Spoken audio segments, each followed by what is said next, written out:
Which is waktu itu gue merasa kayak 50 juta ya pas-pasan ya? Kurang 50 juta lifestyle-nya 500 juta Again UUD ujung-ujungnya duit gitu kan. Dari 50 juta per bulan sampai sekarang penghasilannya di atas 1M per bulan. Tahu ya sekarang income-nya berapa? Kamu jangan bilang-bilang orang-orang ya kalau kamu jadi agen asuransi ya. Papa malu. Mamahku nih 12 bersaudara. Wow, Papaku tuh 9 bersaudara. Jadi memang programnya mereka memang merasa kekurangan uang gitu loh. Jadi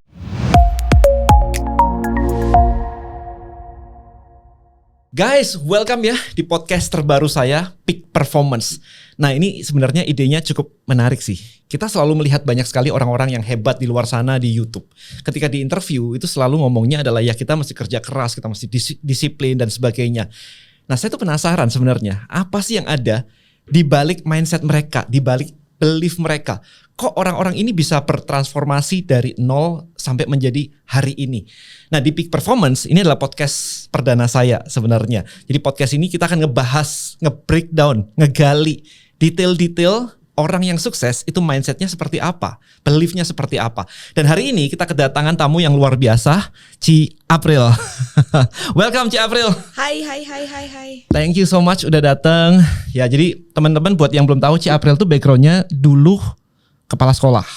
Betul. Kepala sekolah ya. Habis itu sekarang udah di Allianz, agent insurance dengan top performance yang luar biasa banget. Kalau teman-teman mungkin tahu dulu ada yang namanya cici-cici asuransi yang sempat viral yang income-nya 1 miliar per bulan. Di mana waktu itu? Di TikTok, di TikTok, YouTube, Instagram, YouTube, ya hampir di semua platform lah ya. Platform viral. Dan ini maknya. Jadi buat teman-teman, ini maknya maksudnya leadernya gitu ya. Yang income-nya jelas di atas itu gitu. Amin. Oke, so kita akan bertanya-tanya lebih dalam nih di sini nih. Ceritain dulu, dulunya itu tadi kepala sekolah kan, itu punya sekolah sendiri atau apa? Tolong dong diceritain background dulunya sebelum hari ini, sebelum profesi hari ini. Oke, jadi emang backgroundnya pernah buat sekolah internasional. Punya sendiri berarti? Yes, punya sendiri ya. Oke. Partneran. Oke. Terus khusus di early childhood, TK dan SD. TK SD. Dan itu running selama 15 tahun. Wow. Jadi starting mulai dari kepala sekolah aku pegang sendiri, terus kemudian kita hire kepala sekolah, aku jadi kepala yayasan. Oke. Nah, jabatan terakhir adalah Director of Education. Nah, pertanyaannya gini sih sebenarnya, kenapa bikin sekolah? Why? Aku ke China 2002, terus balik 2004. Nah, dari situ aku melihat kayaknya ada peluang untuk di bidang pendidikan Mandarin. Nah, dari kursus Mandarin kemudian dapat tawaran, udah kalau gitu bikin sekolah aja yang proper gitu kan daripada kursus. Oh ya udah boleh juga. Nah, awalnya kejeblosnya di situ deh. Sebentar, waktu bikin sekolah kan bisa aja bilang iya, gak usah repot-repot ya, ini udah jalan itu. Ambisinya atau motivasinya itu apa tuh di situ? Oh iya, ambisinya ya selalu waktu itu kelihatannya menarik gitu kan. Tapi setelah dijalanin, oh ya kita punya keterbatasan ya. Muridnya cuma bisa segini. Terus kalau kursus tuh kan keluar masuk muridnya cepet ya. 3 bulan ganti lagi. Mikir wah ini kalau sekolah mungkin lebih enak kali ya. Anaknya sekali nyemplung TK minimal 4 tahun. SD 6 tahun udah gak pindah-pindah lagi gitu. Asik. Berarti motivasinya adalah mencari platform yang lebih besar itu lebih sustain gitu maksudnya? Atau yes, lebih sustain dong. Lebih sustain, income-nya lebih dan sustain. Dan hasil lebih gede juga. Dan hasilnya lebih gede. Pasti. Nah itu jalan selama 15 tahun tadi? 15 tahun. Oke, 15 tahun abis itu kok bisa ke asuransi? Asuransi udah berapa tahun nih? 7, 8 ya? Sekarang udah tahun ke 10 ya. 10 ya? Okay. Dari 2016 ya, 9 tahun jalan 10. Kenapa? Again UUD ujung-ujungnya duit gitu kan. Cukup interesting. Jadi awalnya jelas ya, ujung-ujungnya duit dan itu nggak ada yang salah di sini. Kalau kita nggak punya drive ya, bahwa ngejar duit dan sebagainya, biasanya juga malas-malasan gitu. So pertama adalah ngejar duit, it's okay. Nah kemudian dapat tawaran baru, kemudian join di asuransi. Nah karena ujung-ujungnya duit, penasarannya begini sebenarnya. Yang buat saya penasaran adalah muncul ujung-ujungnya duit dari mana? Karena anak kecil nggak kenal duit. Betul. Ada nggak di masa lalu yang aku harus punya duit nih? Ya, itu mungkin aku tarik flashback ya dari aku kecil. Jadi ketika aku kecil itu kedua orang tua aku tuh, papaku sebenarnya bekerja ya. Dia karirnya lumayan, manajer gitu kan, sampai terakhirnya ketika pensiun tuh direktur. Tapi somehow di dalam rumah tangga, di dalam rumahku tuh kekurangan uang tuh selalu ada. Kata-kata itu ya. Dari mamah ya. Pokoknya wah kurang uang, kekhawatiran itu gitu kan. Nah, sekarang kan setelah aku gede nih aku jadi ngerti bahwa mamahku nih 12 bersaudara. Papaku tuh 9 bersaudara. Jadi memang programnya mereka memang merasa kekurangan uang gitu loh. Jadi walaupun hidup kita waktu itu udah lumayan ya, bisa punya rumah di kompleks perumahan gitu kan, kekhawatiran uang tuh selalu ada, dan itu nular ke kita, ke anak-anaknya. Pasti dari orang tua ke anak. Yes, ngomong tiap hari gitu kan. Nah akhirnya bener, jadi aku tuh dari kecil kayak merasa survival skill aku untuk nyari duit tuh ada gitu kan. Nah terus kemudian di beberapa kejadian traumatis lah dalam hidup gitu ya, yang ya papaku begini begitu gitu ya, akhirnya membuat kita tuh aku sebagai perempuan tuh kayak wah jiwa maskulinnya tumbuh ya kan, wah nggak bisa nih, apalagi aku anak pertama kan. Gue mesti jadi tulang punggung keluarga nih gitu kan, melindungi apa segala gitu ya. Nah terus aku kerja di perusahaan properti Australia. Di situ bosnya seneng sama aku, ini oke lah bahasa sales Inggrisnya. Lagi. Iya sales gitu lagi. kan, sales di properti, dan aku lumayan menonjol. Nah akhirnya dia bilang udah kamu ikut aja ke kantor kita yang di Jakarta. Jadi aku ditarik ke Jakarta. Again anak umur 19 tahun. Terus komisinya waktu itu Australia dolar yang dolarnya lagi tinggi-tingginya gitu. Wah, kan. Jadi dari kecil, dari umur 19 tuh udah megang duit banyak. Karena komisi aku tuh satu rumah $500 Australia dolar. Bayangin berapa juta tuh ya. Tahun 95-an. Tahun 98 yang waktu Krismon 99. Udah kuliah 98, dong itu. Mau masuk kuliah kan? Itu mau masuk kuliah ya. Terus abis itu dia nawarin dan nasabahnya, kliennya datang sendiri loh. April, tante mau beli nih, karena waktu itu beli rumah di Australia dapat PR. Oke. Iya kan, jadi nyari lah ke kita gitu kan. Wah berdatangan nih, jadi best timing juga gitu kan. Terus aku pindah ke Jakarta, sekalian aku kuliah di Jakarta. Yaudah aku pikir udah aku kuliah di Jakarta. Jadi ngejar duit di situ. Nah waktu itu kan skill belum punya kan, waktu mulai jualan pertama kali kan. SPG juga skill belum punya, ditawarin diajak temen gitu kah? Iya, dia ditawarin diajak temen. Nah ketika gak punya skill, terus disuruh jualan atau at least kerjanya jualan, what do you feel? Atau ada mindset apa gitu? Kok berani? Waktu itu kayaknya natural aja ya. Mungkin survival skillnya udah terasa kali. Kepepet.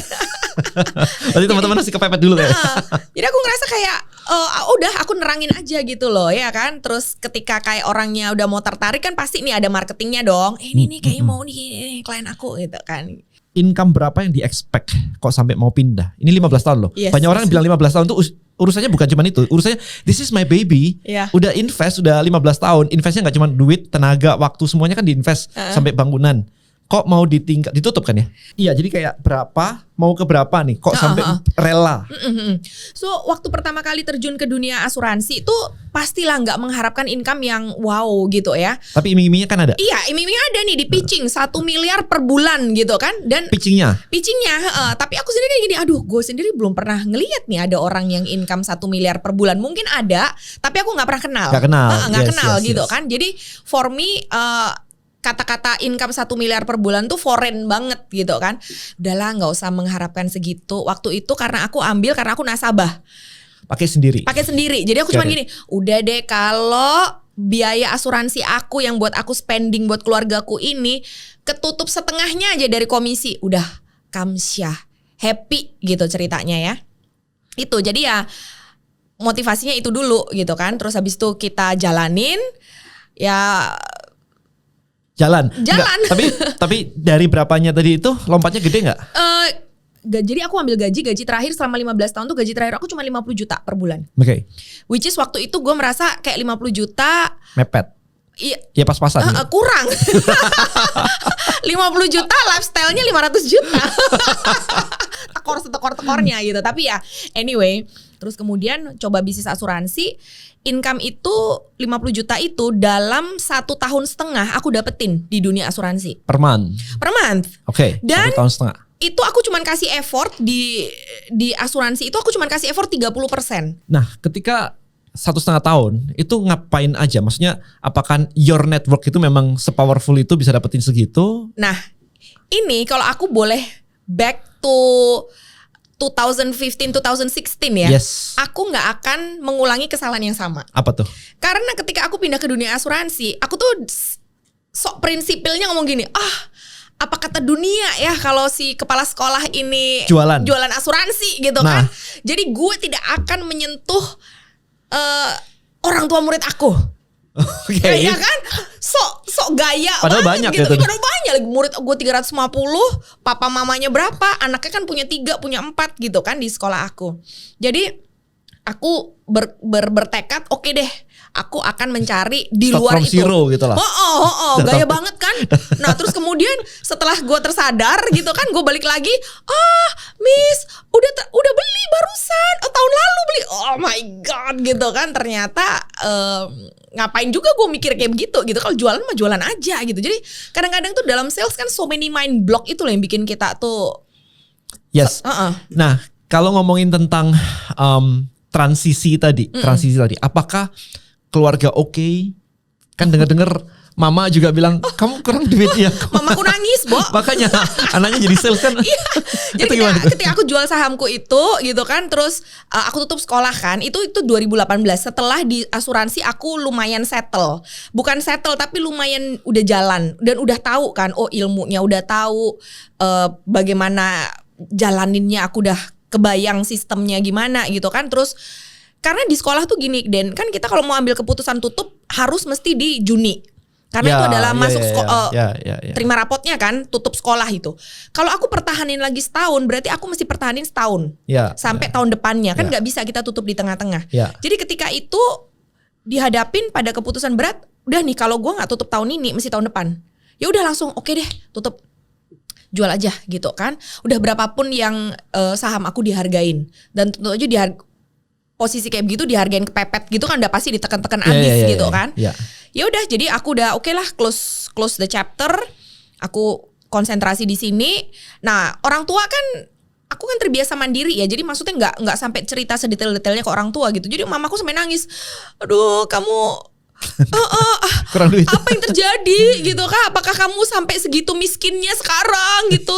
Suamimu kenapa gitu kan? Dianggap kayak satu keluarga mau bangkrut atau gimana gitu kan? Itu profesi yang masih dipandang rendah.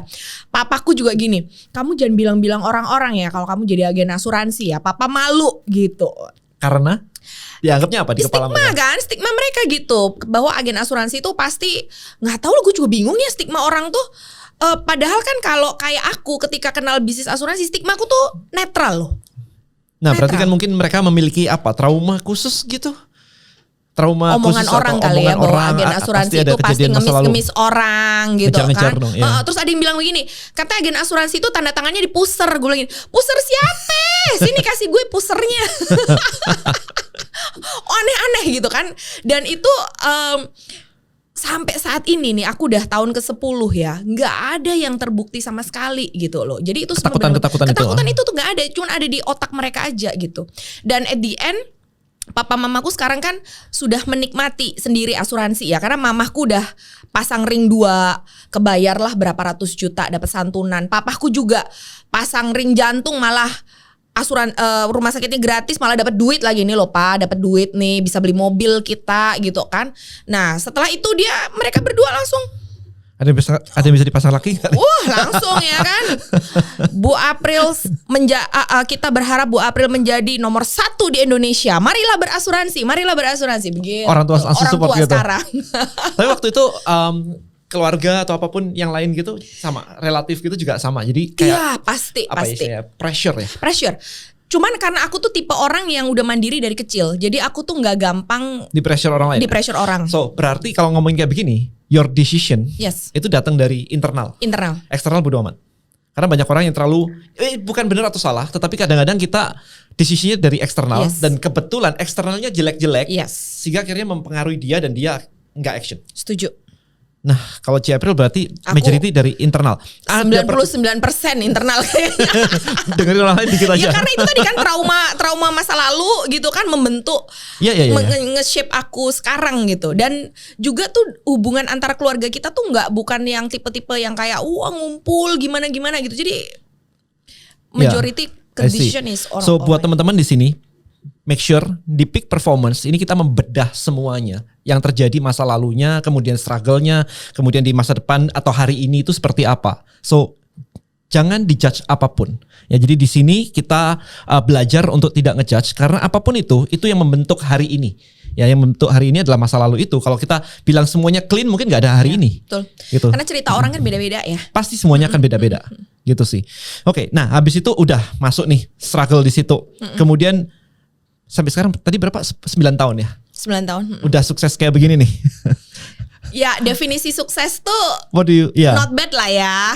Untuk dari 50 juta per bulan sampai sekarang penghasilannya di atas 1 M per bulan. Udah 130 bukan 130 13. Iya kemarin kalau hitungan 26.000%. Iya. Dari komisi pertama di asuransi sejuta lebih gitu kan. Sampai sekarang tuh kenaikannya 26.000% income accelerationnya. I see. Nah, apalagi kalau misalkan kayak gitu, mindset apa? Misalkan sudah dapat let's say 100 juta per bulan, kok masih ngejar lagi? Itu ngomongnya apa ke diri sendiri? Ada orang yang bilang, udahlah bersyukur aja lah, sekarang kan zamannya susah, zaman lagi resesi dan sebagainya. What do you talk to yourself? Ngomongnya apa? Sebenarnya itu bagus, pertanyaan yang bagus karena kita waktu itu masuk ke masa pandemi, ya masuk pandemi. Jadi grup saya tuh naik, terus kita lagi naiknya hit pandemi. Oke. Langsung semua tiarap kan, berhenti semua gitu. Dan seperti biasa semua orang skeptis gitu, skeptis bahwa aduh ini bisnis apapun pasti rontok gitu. Nah di 2020 itu aku ngelihat satu opportunity bahwa gini, aduh kita nih di rumah nggak ngapa-ngapain gitu kan, terus semua hidup dalam ketakutan, cuman sibuk nyetok disinfektan sama masker gitu kan, sama belajar YouTube, masak dan lain-lain gitu kan. Jadi aku bilang oke, kayaknya kita mesti at least kumpul sama grup ya. Grup aku kan waktu itu udah ratusan orang juga. Kita mesti kumpul Zoom setiap pagi, doa bareng, terus at least kumpul-kumpul aja gitu kan. Check in siapa yang kena COVID, siapa yang lagi sakit, pokoknya kita semangatin aja. Jadi itu kumpul-kumpul dari mulai beberapa orang, beberapa belas, beberapa puluh sampai akhir itu. Jadi Erik mikir, oke, kayaknya berarti kita mesti bikin satu kurikulum nih supaya ngumpul-ngumpul kita terarah. Kalau enggak cuma ngobrol-ngobrol doang ngapain? Ya ngalor ngidul aja. Nah akhirnya di situ aku mulai create yang namanya Alpha Academy. Oke, kita bikin Alpha Academy. Karena my specialty is curriculum design. Jadi udah aku desain aja kurikulum deh supaya setiap hari ini kita kumpul ada value-nya. Ya udah bikin kurikulum ya kan. Nah akhirnya orang-orang yang dari mulai kita dipandangnya gini loh, ini grupnya Ci April nih gila kali ya, orang udah pada kayak begini masih aja nge-zoom tiap pagi gitu kan. Dan bahkan di nge-zoom itu tuh kita juga ada joget bareng loh. Joget bareng, ya udah kita nyetel aja gitu kan, katanya denger tung de semua ringin hati yang gembira adalah obat kan. Ya udah kita gila-gilaan aja tuh, cuman grup kita sendiri gitu. Nah akhirnya sampai aku balik, mereka yang nggak ikut Zoom pagi itu jadi FOMO. Seru banget di situ gitu ya. Iya, mereka pada ngomong, ih gila lu tadi pada gini. Jadi mereka FOMO. Nah akhirnya dari situlah Alpha Academy terbentuk. Terus kita jadi punya satu platform dan kita udah punya satu kurikulum nih. Oke, berarti kalau ketemu ngomongnya ini, kita desain 3 bulan punya modul gitu. Nah di situ tuh malah jadi bangkit. Terus otomatis kan kalau kita bilang oke, orang lain ini saat kita loh, orang lain ngelihat ini bukan ngelihat nggak ada harapan, kita ngelihat sebagai opportunity. Terus pas waktu itu Allianz ngeluarin salah satu metode untuk closing tanpa tatap muka. Nah sementara grup kita udah jago banget pakai Zoom. Karena kita udah duluan, begitu Zoom keluar kita langsung pakai. Sementara yang lain masih gaptek kan pakai Zoom. Nah, closing tanpa tatap muka tuh susah karena ada skripnya, ada apa, kita udah langsung oke, kita belajar ini. Jadi ayo jualan, pumpung di rumah gitu kan, terus nggak ngapa-ngapain juga dari pagi sampai ya kan? Daripada rebahan juga pegel semua badan. Nah, dari situ tuh mulai jalan. Nah kita pionir karena kita duluan skillnya kita udah punya tentang Zoom. Terus anak-anaknya juga udah siap, skripnya juga langsung kita buatin semua. Itu di situ sales meroket banget. Jadi 2020 tuh salesnya kita double dari 2024. Terus puncaknya 2021 ya, itu kita hit pertama kalinya omset triple digit 100M lebih di 2021 malahan. Dan itu jadi booster. Dia itu jadi booster. Gulung sendiri gitu Gulung feelingnya. sendiri. Itu tim kita justru berkembang pesatnya itu di situ sampai sekarang. Oke, so personal question. Kalau lagi diam di rumah, nggak ngapa-ngapain, punya tombol motivasi nggak? Lagi ngedrop, lagi apa atau apapun, atau motivasinya always high? Aku nggak pernah ngedrop. Makanya pasti ada something kan yang bikin terus gitu. Iya, Apa tuh tombol motivasinya? Sekarang apa tuh? kamu nanya kayak gitu, gue jadi mikir ya kenapa ya gue nggak pernah ngedrop ya. Exactly. Aku tuh ya di grup aku pernah dikasih award sebagai mutant leader. Mutant Leader Award katanya. Katanya gue mutant, nggak pernah sakit, nggak pernah ngedrop, nggak pernah apa gitu kan. Jadi kalau aku pikir-pikir, iya ya kenapa gue nggak itu? Tapi mungkin aku pikir sih settingannya aja ya dari awal gitu. Settingan dari awal tuh maksudnya gimana? Kita berusaha mengeluarkan isi kepalamu supaya bisa dimodel nih. Karena aku tuh dari dulu orangnya lebih ke kalau kamu ngelihat botol ini setengah kosong apa setengah full, aku selalu bilang ini adalah setengah full. Oke. Nggak pernah ngeliat setengah kosong gitu. Jadi kayak lebih ke arah positif optimis terus gitu. Kalau maksudnya gini, kalau misalkan aku nih ya suka banget sama namanya gadget. Gadget-gadget tuh punya banyak sekali, game juga punya banyak sekali gitu. Nah itu ide awalnya, dan itu bikin aku, oh kalau punya duit lebih beli ini beli itu mudah itu. Dan itu dimulai dari waktu kecil. Waktu kecil itu teman aku punya Nintendo dan aku nggak punya. Always kekurangan itu motivasi terbesar ternyata. Dan itu bikin wah enak juga ya jadi orang kaya kayak temen aku nih. Karena ketika kaya beli kaset Nintendo waktu itu 50.000 aja aku nggak bisa, dia bisa gitu kan. Nah itu motivasi yang akhirnya ke build in ngebentuk aku jadi kayak sekarang ini. Yes. Sehingga di kepalaku untuk motivasi aku ngitung duit. Oh ini kalau dapat penjualanku segini kali ini dapat 1 juta. Oh kalau ini kali ini 100 juta. Tulis aja di iPad begini dan itu motivasiku tiba-tiba naik pelan-pelan begitu. Nah ada seperti itu enggak? Ya. Jadi mungkin kalau aku ngelihat ya, aku analisa background aku yang hidup dalam keluarga yang merasa selalu kekurangan uang itu mungkin juga ada tuh di aku ya. Pastinya. Jadi semangat untuk achieve lagi untuk uang itu tuh selalu ada gitu. Terus sekarang ini motivasi kemarin-kemarin kan motivasi terbesarku adalah aku mau sekolahin anakku ke Amerika. Itu udah 1 tahun udah uang sekolahnya aja 1,5 M. Belum uang bulanannya dia kan. Nah sementara aku ngeliat nih wah nggak bisa nih kalau cuma ngandelin 1 income aja.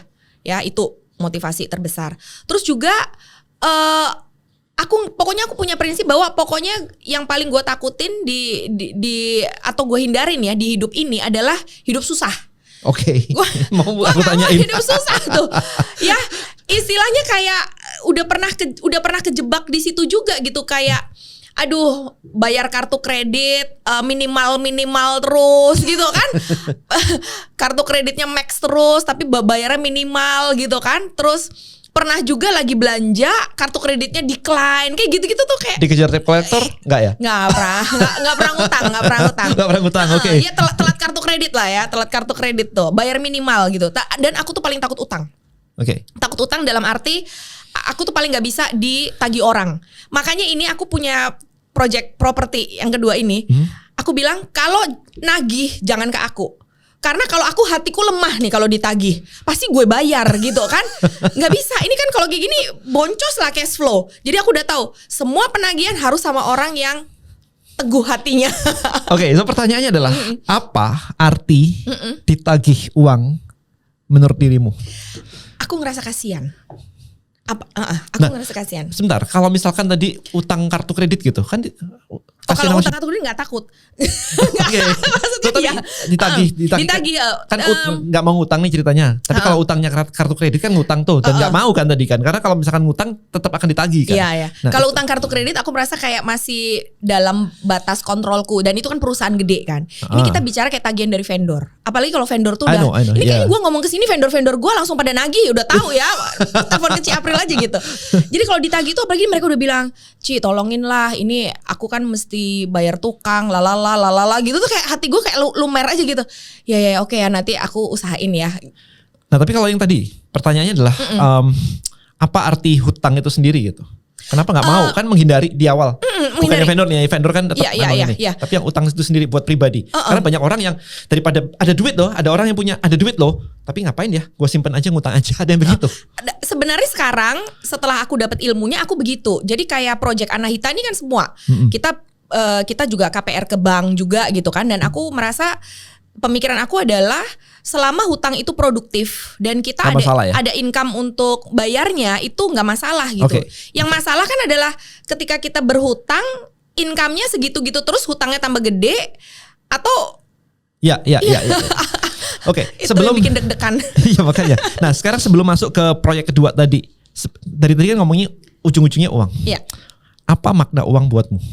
Makna uang adalah kenyamanan. Nyaman ya. Dan kenapa nyaman itu penting? Nyaman itu penting karena itu bisa bikin aku peace of mind.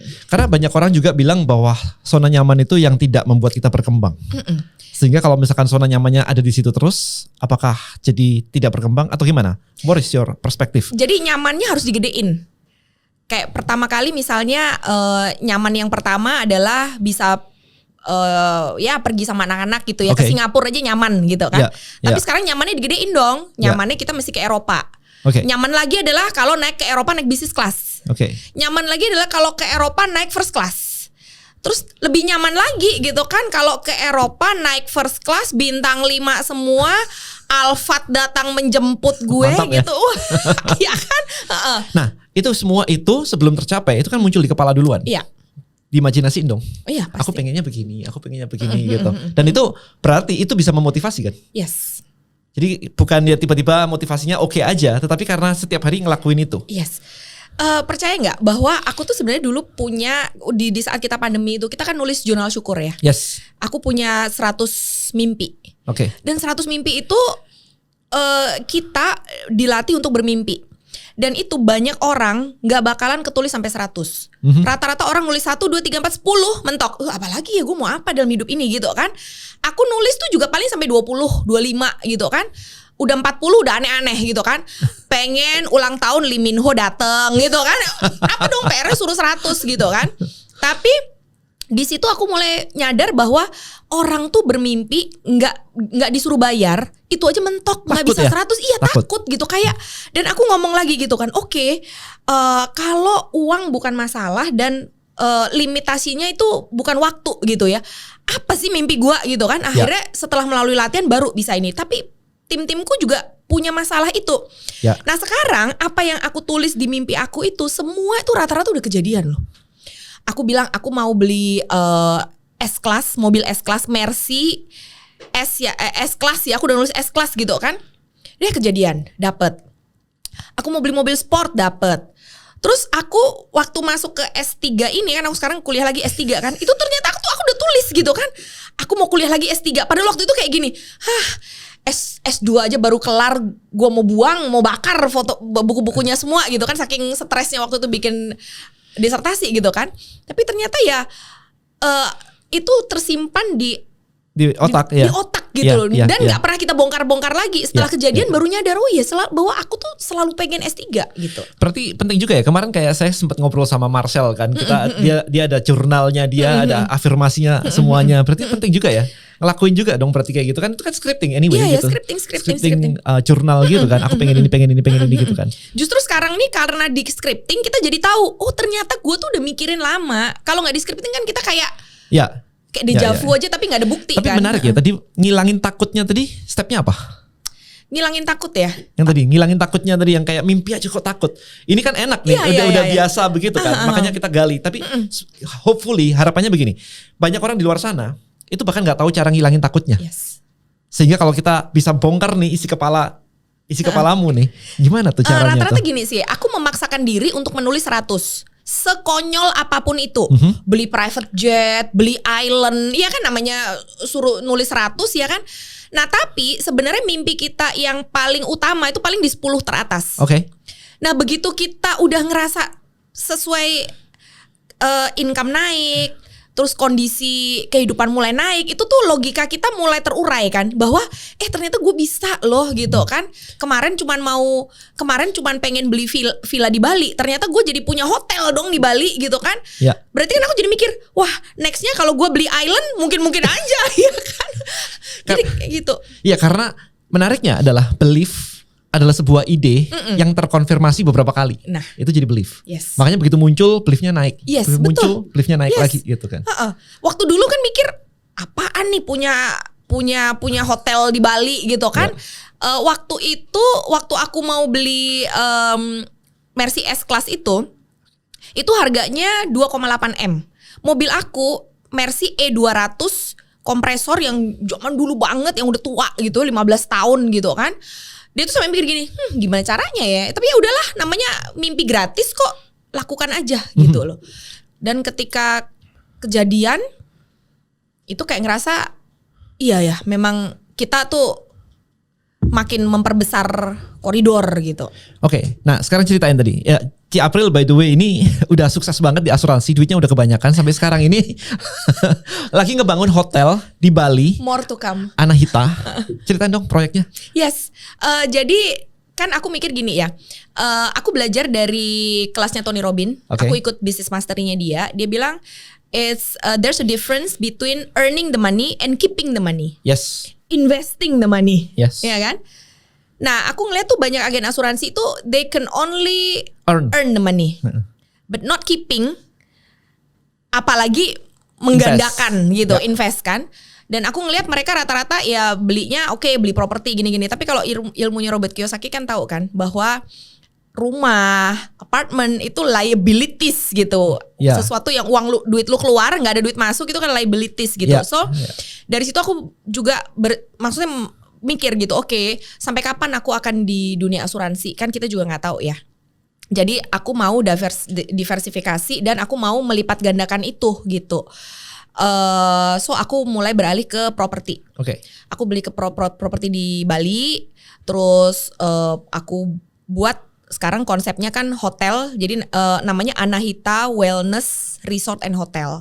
Okay. Jadi kita mau concern di wellness, dan itu pas dapat lokasinya di Babakan Canggu, yang prime area juga. Menarik sih, kemarin kan aku sempat mampir juga gitu kan. Udah mampir kan. Ada jadi sungainya gitu. Nah itu kan. sekarang motivasi terbesarku gitu. Karena ngelihat itu kan total 3.000 square meter. Sekarang kan baru kebangun 20-30%-nya aja kan. Itu setiap kali aku datang kayak gini. Well done. Ayo kerja lagi. Ini salah satu yang duit lu masih dikit. Ini salah satu yang cukup menarik sih, memuji diri sendiri. Yes. Bukan malah ngata-ngatain aku bodoh, aku apa gitu kan. Di luar kan seringnya kayak begitu tuh. Yes. Nah, ini menarik banget ya. Jadi ketika aku punya project Anahita, gini, dulu kan duit masuk aja ya 1M gitu kan. Tahu ya sekarang income-nya berapa? Malah kita jadi belanja kagak karu-karuan kan, duitnya kemana juga nggak tahu gitu kan. Nah akhirnya yaudahlah, gue pikir oke, buang di sini gitu kan, buang di sini supaya kelihatan jadi barang gitu kan. Nah ternyata begitu aku mulai bisnis ini, timbul kekhawatiran akan uang ini. Bisnis mana? Bisnis yang properti. Oh, yang properti. Yang properti. Ini duit gue bakalan cukup nggak? Karena ternyata kayak mimpi gue kegedean. Duitnya belum cukup. Duitnya belum cukup gitu kan. Dan ini aku nggak punya partner. Sendirian. 4 orang ya. 4 Me, orang. myself, I and God. Itu partner gue cuma itu doang nih. 4 orang nih. Nilai investment berapa propertinya? Total investment kalau jadi semua itu 100 miliar. 100 miliar. Income gue cuma se-M sebulan, Bo. Saya lebih dikit lah. 100 bulan ya. 100 Itu pun gue bulan. gak makan. 10 tahun lebih kalau nggak makan. Gak makan, gak belanja, udah meditasi aja gitu kan. Nah, terus ya udah itu timbul kekhawatiran karena satu, kita juga belum pernah menghandle project sebesar ini. Tapi karena aku punya bad experience partnering dengan sekolah yang nggak end up dengan bagus, aku berpikir di project ini oke, apapun yang terjadi, gue pokoknya nggak mau partneran. Ya, untuk scale up, there's another way to scale up, to exit gitu. Tapi untuk awal ini aku nggak mau partneran dulu. Nah, akhirnya Ya udah, terus aku develop, aku jadi kayak model-model kayak sakit autoimun kayak gitu, tapi nggak autoimun gitu kan. Aku kena rosacea. Karena stres tadi. Iya, psikosomatis. tetapi kan aku belum tahu itu stres. Oke. Karena kan aku kayak high wire terus kan gitu kan. Dan aku gak pernah sakit, gak pernah apa. Terus suddenly kayak wah what happened gitu ya. Nah terus again law of attraction, aku bisa datang ke kelasnya Tony Robbins kan. Nah di situ coachnya ngomong gitu, oke, perubahan major apa yang terjadi di 1 tahun terakhir hidupmu. Karena kan kamu bilang gejalanya ini baru 1 tahun terakhir. Oh ya, I have my project gitu kan. Tapi maksudnya kamu worried nggak? Enggak, aku nggak worried. Di luarnya? Di luarnya nggak worried gitu kan. Bawah sadarnya? Aku excitement gitu. Terus aku dibilang, kamu tau nggak? There's a very thin line antara excitement dan stress. Yes. Karena kamu orangnya terbiasa positif, kamu tuh nganggep itu excitement, project baru. Tapi tubuhmu nganggep itu adalah stress. Jadi itu di situ kayak aku kayak ketampar gitu. Could be ya. Jadi dia bilang, oke, caranya gimana? Ya caranya kamu tuh mesti kasih tahu badanmu sendiri bahwa you're good, you're enough, you're fine, the money will come. Afirmasi lagi, balik lagi. Afirmasi lagi. Iya, jadi kayak ngomong-ngomong gitu. Dan itu aku lakukan kayak, iya ya, gue tuh belum pernah dipuji sama orang tua gue gitu. Maksudnya orang tua aku tuh kan totok ya. Ya. Bukan tipe-tipe orang yang muji gitu. Oh gila, mama bangga sama kamu. Gak ada loh kata-kata kayak begitu, gak ada. I love you gitu. Gak ada. Wah ini gak ada. Itu mungkin kalau kamu telepon mamamu terus I love you gitu, mama nanyanya apa? Lu sakit apa lu? Oh dia cuma gini, ya,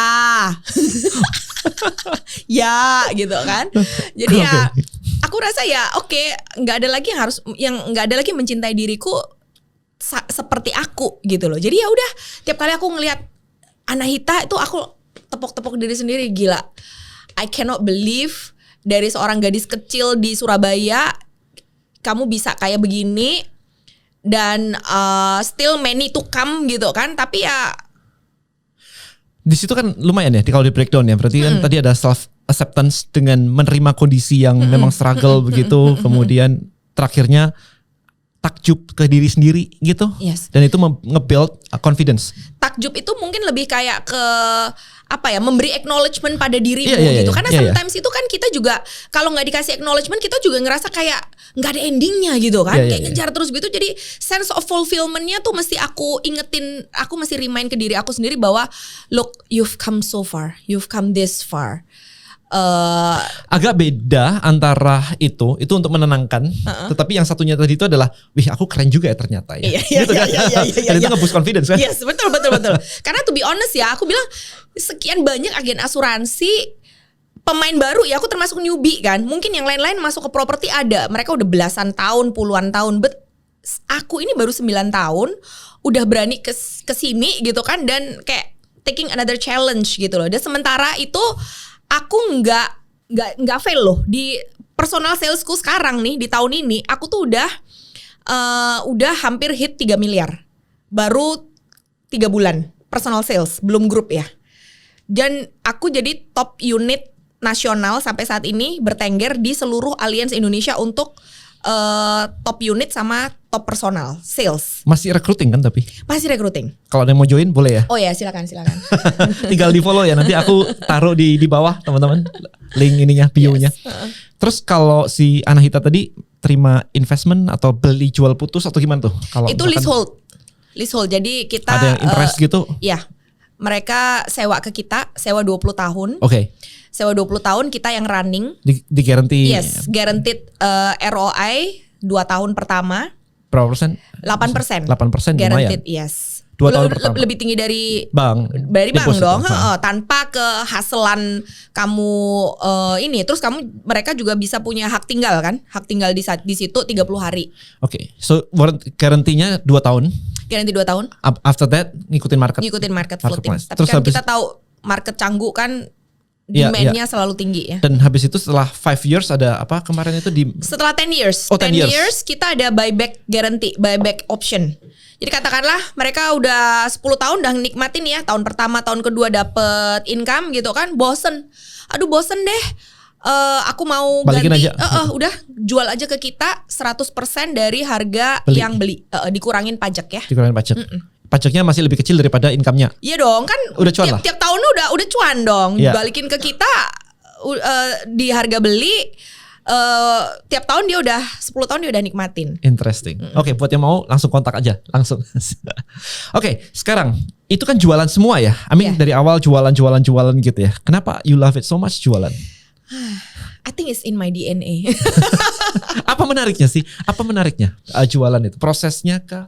Karena Atau- karena gini ya, I think di otak aku tuh ketika lagi ngobrol sama orang itu tuh nggak ada kayak oke gue mau jual dia, nggak ada kayak begitu gitu loh. Tidak mendefinisikan itu sebagai suatu jualan, natural aja kita ngomong, kita convince orang, kita edukasi orang nih loh, kalau lu beli properti gua lu akan dapat gini. Dan aku ngerasa kayak kalau offeringnya aja udah segini bagus, lu nggak ngambil, ya lossnya di lu lah, bukan di gua gitu loh. Ya. Sama di asuransi juga sama. Nih Pak, Bapak bayar segini, nih coveragenya segini gitu kan. Kalau Bapak nggak mau ngambil, ya lossnya di dia gitu. Gue sampai ada orang nggak mau ngambil penawaran sebagus ini, gitu aja gue malah heran gitu. Tapi proses sukanya nawarin, maksudnya cerita ya, kita bisa bilang cerita lah, nawarin lah, itu kan kemasan. Tetapi apa motivasinya kok enjoy banget kayaknya? I feel like itu kayak a sense of accomplishment juga ya. Kalau kita ketemu orang, kita cerita, terus walaupun pasti perlu proses ya, nggak langsung dia ikut sama kita, nggak langsung dia deal sama kita gitu kan. Nah, itu aja kayak aku merasa apa ya, kayak ter-challenge aja gitu. So challenge atau accomplishment? Ya, accomplishment lah ya. Accomplishment.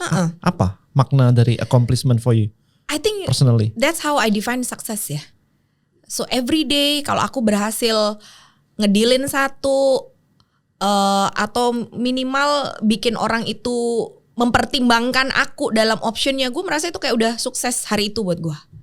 Interesting. Apa sih yang penting di hidupmu? Apa yang penting ya? Karena sekarang lagi butuh duit, duit yang penting. Apalagi kalau di list gitu. Oke. Kalau di list apa aja sih? Jadi- Gini, atau mungkin gini. Kita punya value di dalam otak kita. Nah, value adalah hal-hal yang penting yang kita ada di otak kita. Nah, activity kita every day itu sebenarnya adalah fulfilling the value. Ya. Kita ke gereja berarti oke, Tuhan itu penting. Ya. Ya kan? Atau kita datang ke acara keluarga, family is important gitu. Nah, apa aja sih sebenarnya? Oke. Awal-awal ini value ini ketika aku belajar kelasnya Tony Robbins tuh diterangin gitu ya, dan aku menemukan value aku, clarity-nya itu setelah ikut kelasnya dia. Oke. Waktu awal-awal value aku tuh adalah self fulfillment Oke. ya, karena aku mau sukses buat diriku, gue mau membuktiin apa gitu kan. Nah sekarang ini untuk asuransi ya, untuk yang di bisnis asuransi, my value is service. Oke. Service ya. Helping Jadi people. ya to make impact. Oke. Dan value-nya bukan monetary lagi. Oke. Karena aku udah dapet. Ya. Ya. Maslow. Ingat ya, tahu ya Maslow hierarki kan udah di atas gitu kan. Iya. Piramida Maslow, ya. Heeh. Ya, jadi kalau untuk di bisnis asuransi itu aku udah nyampe I want to make impact for others. Makanya kadang aku sama tim aku tuh keras. Disiplin dan very demanding ya, kayak karena aku ngelihat aku tuh ngelihat potensi besar di diri kamu, tapi kamu tuh kenapa lembek pada dirimu? Dia aja nggak ngelihat. Dia aja nggak ngelihat gitu loh. Ngaca pun nggak ngelihat. Iya. Dan orang-orang bagus gitu kan. Jadi aku bilang gini, oke, karena value-ku adalah I'm giving impact to others. Aku nggak peduli kamu mau menilai aku seperti apa, but this is who I am. This is who I am, that I will push people to bring out their best in them. And I want you to realize bahwa lu tuh sebagus itu gitu. Enak sih sebenarnya join jadi your team gitu ya. Dipecutin gitu ya. Mari. Asal siap aja dipecutinya gitu kan ya. Iya, tapi yang dipecutinya dengan cinta dan duit. Kalau nggak ada duitnya semua nggak mau juga. Iya, mau, iya. Oke, interesting. Nah, teman-teman, kalau misalkan Anda perhatikan dari awal tadi, itu banyak banget sih ini. Thank you so much sudah sharing ya, banyak banget yang bisa dipelajarin gitu. Yes, penting uang itu nomor satu karena memang latar belakangnya. Jadi kalau teman-teman di luar sana mungkin di belakangnya itu hidupnya enak-enak aja, itu juga jadi problem loh. Banyak orang tua sekarang itu ngerasa dulunya susah, sekarang anaknya dikasih duit terus. Ini will cripple their kid juga karena nggak pernah ngerasa kekurangan. Saya kekurangan duit untuk beli game jadi motivasi. Kamu juga kan tadi kekurangan duit jadi motivasi gitu. Dan aku rasa juga kayak anak-anak aku sekarang ya kan hidup dalam kenyamanan ya anak-anak kita gitu. Aku tuh kadang mikir kalau bicara daya juang, tolak ukurnya nggak mungkin deh sengotot gue dulu gitu kan? Gitu. Ya jadi menarik sih. Ya ujungnya duit. Kalau uang tidak prioritas, maka activity ini semua gone. Bener kan ya? Betul. Kalau hidupmu duit gak prioritas karena udah di fulfill, berarti prioritasnya bisa yang lain. Misalnya relationship jadi penting, teman jadi penting. Maka yang dilakukan activity-nya gak jualan lagi karena jualan making money. Yang dilakukan mungkin hangout sama teman, jalan-jalan gitu kan, menikmati hidup. Karena sebenarnya gak ada benar salah sampai kita menentukan purpose kita. Kalau misalkan let's say goal-nya adalah freedom, maka jalan-jalan sama teman gak kerja is freedom. Mungkin di kepalanya kerja itu malah gak freedom. Lu mesti begini jadi gak bebas gitu kan. Nah di situ jadi penting. Di tempat aku ada yang namanya brain boost core money value. Core money value itu sebenarnya kayak tadi, membuat uang jadi penting di kepala orang gitu. Sehingga ketika dia scrolling sosial media sehari-harinya itu jadi kayak dibuat uang penting, jadi aktivitas yang tidak menghasilkan uang itu jadi ntar aja. Nah, itu dibuat kayak begitu. Kemudian apalagi tadi? Fear-nya memang hidup susah. Ada orang lebih cinta hidup susah. Karena dia bilang kalau duitnya banyak ntar dikejar pajak, teman saudara mendekati semua. Jadi kepala dia tuh hidup kaya itu malah banyak masalahnya gitu. Mendingan susah aja, paling enggak yang repot gua doang gitu kan. Tapi kalau kaya itu malah ngerepotin saudara-saudaranya semuanya, nolak nanti gak enak dan seterusnya. Betul, itu setuju banget. Jadi wow, di luar sana luar biasa banget. Karena gitu kan. Karena di bisnis aku aja kan udah tahu nih, oke kamu mesti begini untuk dapetin income segini gitu kan. Tapi fear-nya lebih gede. Ya makanya. Untuk dapetin itu gitu. Padahal maksudnya mental block lah ya. Mental blocknya, padahal kapasitas dia itu jauh lebih gede dari itu. Lu untuk dapetin yang paling bawah aja fear lu tuh lebih gede gitu. Gimana mau yang di atas gitu. Tapi kalau kita perhatikan, mau fear gede, mau motivasi gede, semua driven by our past. True, ya kan? True. Apapun modelnya, itu bisa jadi bagus, bisa jadi jelek. Ada yang kemarin itu pernah ketika kecil itu gagal dimarahin. Hari ini gak berani perform. Di my case gak berani ngonten waktu itu. Tapi ada juga ketika ada ketemu orang lain, dia gak berani ngonten juga. Aku tanya, dulu kalau gagal dimarahin ya? Dia bilang enggak loh. Dia bilang aku kalau gagal tuh disupport banget sama keluarga. Terus kenapa sekarang gak berani ngonten? Jawabannya adalah aku takut mengecewakan semua yang udah support aku. So background itu menentukan, tapi background berbeda hasilnya bisa sama aja. Kalau aku gimana Den? Terlalu berani ngonten. Udah gak ada malunya udah. Nantang maut. Udah bodo amat gitu ya. Yang nyinyir diajar semua. Karena itu hate comments buat gue terapi. Ngebalesin hate comments tuh terapi. Nah, malah stres gitu ya. Tapi tadi pentingnya begini, karena kamu udah bilang tadi bahwa 99% I listen to myself. I don't care. Betul. Eksternalnya tuh kayak udah mati gitu ya, udah budek aja gitu kan. Tapi berarti itu kan your self esteem cukup gede. Dengan sering memuji diri sendiri, jadi proud of myself, jadi aku nih bener. Sehingga ketika diomongin orang lain, bodo amat, lu mah siapa? Gitu kan sebenarnya, mekanismenya begitu. But I try to grounding juga ya. Aku berusaha grounding dalam arti jangan sampai aku terbang ketinggian. Tahu. Be humble dan sebagainya gitu kan. Be humble-nya tuh itu aku menaruh diri aku di komunitas orang-orang yang aku tuh ternyata nggak ada papanya. Ya. Itu bikin aku kayak balik lagi ke untuk bumi balance. Gitu. Gila, gue masih seuget-uget dibandingkan dia gitu kan. Iya. Ya, jadi memang penting. Nah, masalahnya adalah banyak orang di luar sana tadi itu nggak pernah puk-puk dirinya sendiri, nggak pernah bilang, aku keren dan sebagainya. Sehingga dia sendiri nggak pede. Karena nggak pede, omongan orang lain jadi identitas dia. Itu jadi di situ.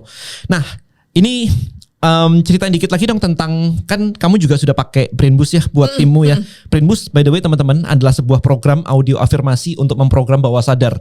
Jadi kalau misalkan tadi ada yang uang itu bukan prioritas, uang itu nggak penting dan hidup Anda susah, tahulah sebabnya ya, karena uang nggak penting sih buat kalian gitu kan. Nah itu bisa diprogram secara bawah sadar bahwa uang jadi penting sehingga tiba-tiba kalian tuh tiba-tiba suka kerja.